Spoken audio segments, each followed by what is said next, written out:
Angry young మ్యాన్గా అద్భుతమైన పేరు ప్రఖ్యాతులు సంపాదించి సాంఘిక చిత్రాలే కాకుండా పౌరాణిక చిత్రాలు, చారిత్రాత్మక చిత్రాలు కూడా అనేక చిత్రాల్లో మంచి మంచి పాత్రలు ధరించి తన స్థానాన్ని మరొకళ్ళు ఎవరు కూడా రీప్లేస్ చేయలేరు అన్నంత ఖ్యాతి గడించిన మా సీనియర్ నటుడు శ్రీ కృష్ణంరాజు గారు ఈ రోజున మనందరినీ వదిలిపెట్టి వెళ్ళిపోవటం చాలా విచారకరం. తెల్లవారుజామునే ఈ వార్త తెలియగానే అందరం కూడా దిగ్భ్రాంతికి లోనయ్యాం. ఇలాంటి పరిస్థితి వస్తుందని ఎప్పుడు ఊహించలేదు.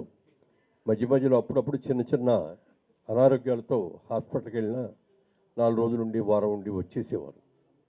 ఈసారి కూడా అలాగే వచ్చేస్తారనుకున్నాం, కానీ ఇలా ప్రమాదం ముంచుకొస్తుందని ఎవరం కూడా ఊహించలేకపోయాం.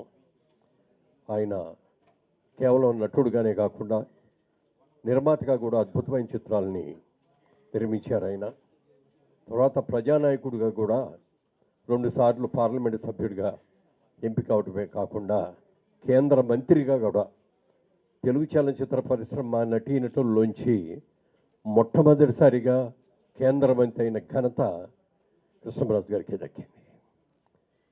తర్వాత ఆయన గవర్నర్ కూడా కాబోతున్నారని ఎన్నో వార్తలు వచ్చాయండి. అభినందించడానికి వచ్చినప్పుడు కూడా ఎక్కడది ఏ స్టేట్కి వేస్తారండి, ఇంకా డిసైడ్ అవ్వలేదు అన్నారు.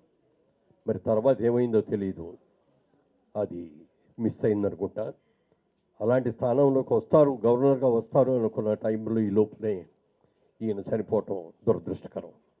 ఆయన ఆత్మకు శాంతి కలగాలని మనస్ఫూర్తిగా కోరుకుంటూ థ్యాంక్ యూ.